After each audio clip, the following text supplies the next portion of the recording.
नमस्कार विद्यार्थियों, आज मैं इस वीडियो में आपका स्वागत करती हूं हमारे YouTube चैनल शिक्षा की दीक्षा में। आज मैं आपको होने जा रहा 16 को सामाजिक विज्ञान का पेपर उसका पूरा हल बताऊंगी। अभी मैंने भाग 1 डाला था, अब मेरा भाग 2 है। ठीक है, आप इसको देख लेना और चैनल को सब्सक्राइब ना किया हो तो सब्सक्राइब कर लेना और लाइक करना ना भूलें। ठीक है, उसके बाद अपने दोस्तों के साथ ये वीडियो ज़रूर शेयर करें क्योंकि मैंने इसमें पूरे हल डाले हैं। और इसी के साथ आगे बढ़ते हैं। ठीक है, कक्षा 8वीं का पेपर मैं बता रही हूँ सामाजिक विज्ञान का। ये तो आपको सब पता ही है यहाँ पे क्या क्या भरना है। फिर मैंने जो पहली वीडियो थी उसमें मैंने ये ऑब्जेक्टिव डाल दिए हैं। भाग एक में मैंने सब डाल दिए हैं। ठीक है, अब मैं भाग 2 बताने जा रही हूँ, उसमें आंसर्स बताऊंगी। ठीक है, उसके बाद देखते हैं। पहला क्वेश्चन में पता ही है आपको क्या पूछा था। नाइट्रोजन वायुमंडल, मतलब वायुमंडल में नाइट्रोजन ऑक्सीजन गैस प्रतिशत, तो बी था इसमें। फिर दूसरे में ए था। फिर तीसरे क्वेश्चन में सी नंबर का सही था। फिर चौथे में डी नंबर का। 5वें में ए नंबर का। 6वें में भी ए नंबर का ही सही था। फिर 7वें में सी नंबर का सही था। फिर 8वें में बी नंबर का सही था। 9वें में सी नंबर का सही था और इसी प्रकार 10वें में बी नंबर का सही था। अब अपन आते हैं 11वें क्वेश्चन की ओर। मैंने यहाँ से क्वेश्चन नहीं बताए थे, या 1 से 10 तक ही बताए थे भाग 1 में। फिर मैंने आपसे बोला था कि मैं भाग 2 डालूंगी, तो मैं अब ये भाग 2 डाल रही हूँ। तो इसमें मैं 11 से 22 तक के पूरे क्वेश्चन बताऊंगी। चलिए तो देखते हैं 11वां क्वेश्चन की। 11वां क्वेश्चन में क्या पूछ रहा है कि सेलों के प्रकार लिखते हुए प्रत्येक का एक एक उदाहरण लिखिए। इसमें सेल के 3 प्रकार लिखना है और उनके उदाहरण भी लिखना है। तो मैंने लिख दिए हैं, देख लो।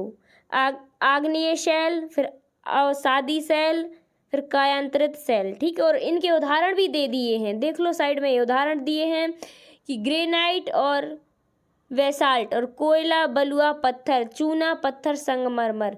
तो इस प्रकार आप इस 11वें का आंसर यहाँ से लिख लीजिएगा। फिर उसी प्रकार चलते हैं अपन 12वें क्वेश्चन की ओर। 12वें क्वेश्चन में क्या पूछा है, जल चक्र क्या है लिखिए। जो जल चक्र बुक है क्या, उसको लिखना है। ठीक है, तो सूर्य के ताप के कारण जल वाष्पित होता है।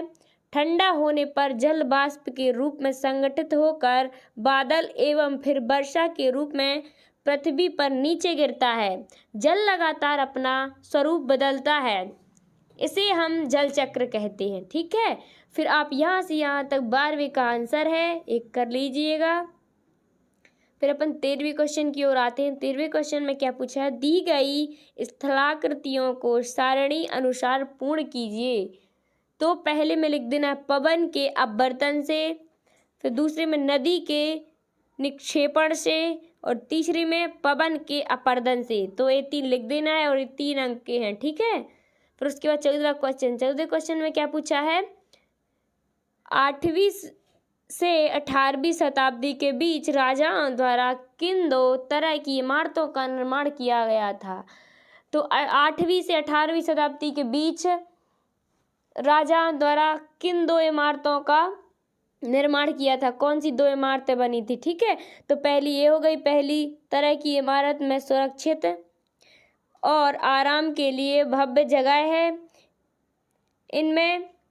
इसमें किले, महल तथा मकबरे शामिल हैं। ये पहली हो गई। ठीक है, और ये दूसरी श्रेणी में मंदिर, मस्जिद, हौज, कुएं, सराय तथा बाजार जैसी जनता के उपयोग की इमारतें थी। तो इस प्रकार ये 2 हैं, तो आप लिख लीजिएगा। ठीक है, 14वें का उत्तर है। फिर अपन लोग 15वें की ओर आते हैं। 15वें में क्या पूछा है, दिल्ली सल्तनत काल की 3 प्रमुख विशेषताएं। दिल्ली सल्तनत काल की 3 प्रमुख विशेषताएं लिखनी है। तो पहली विशेषता देखिए, सल्तनत काल में सुल्तानों द्वारा बनाई गई मस्जिद में सबसे पहली कुब्बत उल इस्लाम मस्जिद थी। कौन सी थी सबसे पहली, कुब्बत उल इस्लाम मस्जिद। ठीक है, कुब्बत उल इस्लाम मस्जिद थी सबसे पहली। फिर दूसरी, सल्तनत काल में इस्लामी और भारतीय स्थापत्य शैली के सम्मिश्रण के रूप में इंडो इस्लामिक स्थापना शैली का विकास हुआ। फिर इसके बाद तीसरी कौन सी है, इंडो इस्लामिक स्थापत्य शैली के क्रमक विकास की प्रक्रिया 1206 ईस्वी में हुई। कितने में हुई? 1206 ईस्वी में हुई। तो इस प्रकार आप 3 विशेषताएं लिख दीजिएगा, ठीक है। फिर अपन लोग 16वें क्वेश्चन पे आते हैं। तो 16वें क्वेश्चन में क्या पूछा है कि जनजातीय समाज के जीविकोपार्जन के क्या क्या साधन थे? कोई 3 साधन लिखने हैं, ठीक है। 3 साधन लिखने हैं। तो देखिए कि प्रत्येक जनजाति के सदस्य नातेदारी के संबंध से जुड़े होते हैं और कई जनजातियां खेती से अपना जीवन को पार्जन करती हैं। कुछ दूसरी जनजातियों के लोग शिकारी, संग्राहक या पशुपालक थे। प्रायः वे अपने निवास स्थान के प्राकृतिक संसाधनों का उपयोग करने के लिए उन गतियों का मिला-जुला रूप अपनाते थे। तो इस प्रकार आप 16वें का क्वेश्चन यहाँ से यहाँ तक कर दीजिएगा। फिर 17वें की ओर आते हैं। 17वें क्वेश्चन में क्या पूछा है कि लोकतंत्र में समानता को स्थापित करने के लिए संविधान में किए गए कोई 3 प्रावधान। लोकतंत्र में समानता को स्थापित करने के लिए संविधान में जो भी प्रावधान किए गए हैं उन 3 को लिखना है, ठीक है। तो पहला, कानून की दृष्टि में हर व्यक्ति समान। दूसरा, हर व्यक्ति सार्वजनिक स्थानों पर जा सकता है। और तीसरा, छुआछूत का उन्मूलन। इस प्रकार आप 17वें के 3 लिख दीजिएगा। 3 पूछे हैं इसमें, तो 3 लिख दीजिएगा। फिर आते हैं 18वें क्वेश्चन की ओर। 18वें में क्या पूछा है कि विधायक बनने के लिए आवश्यक अर्हताएं लिखिए। तो कौन कौन सी अर्हताएं हैं? आवश्यक अर्हताएं हैं। तो देखिए, पहला है भारत का नागरिक हो, वह भारत का नागरिक हो, वह 25 वर्ष की आयु पूर्ण कर चुका, उसकी 25 वर्ष की आयु है जो पूर्ण हो चुकी हो, और वह भारत सरकार या राज्य सरकार के अधीन किसी लभ के पद पर ना हो, किसी लभ के पद पर ना हो, और दिवालिया या पागल घोषित ना हो, ठीक है। इस प्रकार आप इसके लिख दीजिए, इसकी अर्हताएं लिख दीजिएगा 18वें की। तो चलिए 19वें क्वेश्चन की ओर। 19वें क्वेश्चन में क्या पूछा है, लोकतंत्र में जनसंचार माध्यम की भूमि लिखिए। जो लोकतंत्र है उसमें जनसंचार माध्यम की भूमिका लिखना है, ठीक है। तो देखिए, जनसंचार माध्यम केवल उपभोक्ता समूह के विज्ञापन तक ही सीमित नहीं है। इसके माध्यम से देश विदेश की सूचना, सरकार के कार्य, जनहित से संबंधित जनता के विचारों को सरकार तक पहुंचाना, हमारे आसपास की सूचना से अवगत कराना। इसलिए संचार माध्यमों से स्वतंत्रता एवं संतुलित रिपोर्ट की अपेक्षा की जाती है। संतुलित रिपोर्ट की अपेक्षा की जाती है, ठीक है। इतनी भूमिका यहाँ से यहाँ तक आपको लिख देना है। इस प्रकार 19वां आंसर हो जाएगा आपका, ठीक है। फिर अपन लोग 20वें क्वेश्चन की ओर आते हैं। 20वें क्वेश्चन में क्या पूछा है, 20वां क्वेश्चन पूछ रहा है कि साप्ताहिक बाजार एवं मोहल्ला दुकान में कोई 3 अंतर। जो सप्ताह में बाजार लगता है उस साप्ताहिक बाजार और मोहल्ला की कोई 3 दुकानों में अंतर लिखना है, ठीक है। तो इसमें लिख दीजिएगा, एक साइड लिख दीजिएगा बाजार, एक साइड लिख दीजिएगा मोहल्ला।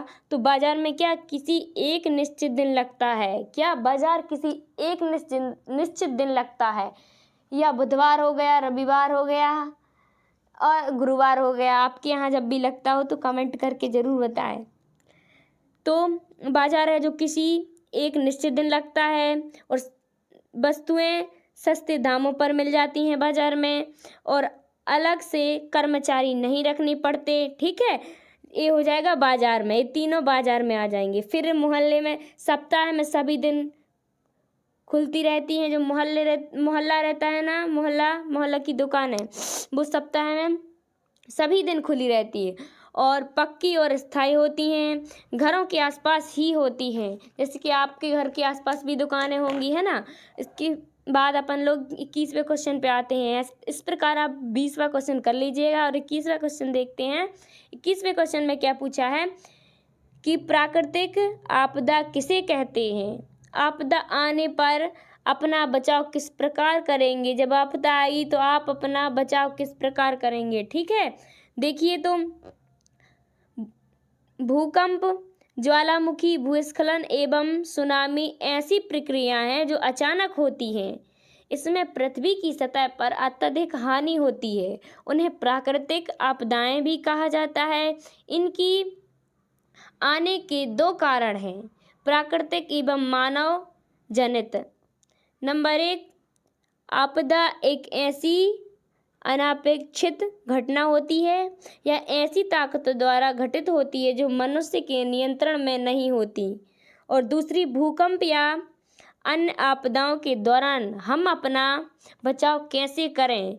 जैसे भूकंप के दौरान मेज के नीचे छुपकर, इमारत के कोने में खड़े होकर, खुले वातावरण में जाकर नीचे आने के लिए सीढ़ियों का प्रयोग करें एवं बाढ़ के साथ समय हम बाढ़ के पानी से दूर रहकर ऊंचाई स्थानों पर जाकर अपने आप का बचाव करते हैं। जैसे कि जब बाढ़ आती है तो ऊंचाई पर जाकर अपन लोग अपने बचाव करते हैं। फिर 30 नंबर में क्या दिया गया है? इनसे दूर रहें, बिजली के तारों, इमारतों की बाहरी दीवारों व आग वाले स्थानों, इन सबसे दूर रहें। चिमनी के आसपास बड़ी बड़ी इमारतें, तस्वीरों और शीशों की खिड़कियों से भी दूर रहें। ठीक है, इस प्रकार आप 21वां क्वेश्चन कंप्लीट हो गया अपना, ये कर लीजिएगा। फिर अपन लोग आते हैं 22वें क्वेश्चन पे। 22वें क्वेश्चन में क्या पूछा है? समानता से क्या आशय है? सरकार द्वारा चलाई जा रही किसी एक योजना का वर्णन लिखना है। जो सरकार द्वारा चलाई जा रही है उस एक योजना का वर्णन लिखना है। तो पहले क्या पूछा गया है? समानता से क्या आशा है? तो देखिए समानता से क्या आशा है। सामाजिक संदर्भों में समानता का अर्थ किसी समाज की उस स्थिति से है जिसमें उस समाज के सभी लोग समान अधिकार या प्रतिष्ठा रखते हैं। सामाजिक समानता के लिए कानून के सामने समान। इसी प्रकार देखिए सरकार द्वारा चलाई गई योजना, ठीक है, उसको देखते हैं अपन। सरकार द्वारा चलाई गई योजना, समानता के लिए सरकार द्वारा चलाई गई योजना निम्न है। तो सामाजिक सुरक्षा पेंशन योजना, मुख्यमंत्री कन्या अभिभावक पेंशन और अविवाहित पेंशन। ठीक है, ये सब आपको 22वें क्वेश्चन में लिख दीजिएगा। तो इस प्रकार अपना आंसर खत्म हुआ। ठीक है, तो थैंक यू, धन्यवाद। चैनल को सब्सक्राइब करिए, लाइक करिए और अपने दोस्तों के साथ ये वीडियो शेयर करिए, क्योंकि इसमें पूरा हल दिया है मैंने। तो ये दोस्तों के साथ शेयर करिए। और अगर आप चाहते हो कि एडग्रेड पुस्तक का भी हल मैं डालूं तो मैं उस पर डालूंगी। और आप चैनल को सब्सक्राइब कर लेना ताकि मैं जब भी एडग्रेड पुस्तक का हल डालूं तो आपके पास तुरंत नोटिफिकेशन आ जाए और आप जल्दी से अपनी बुक्स भर लें। ठीक है, थैंक यू, धन्यवाद। मिलते हैं अगली बुक्स वाली वीडियो में। ठीक है।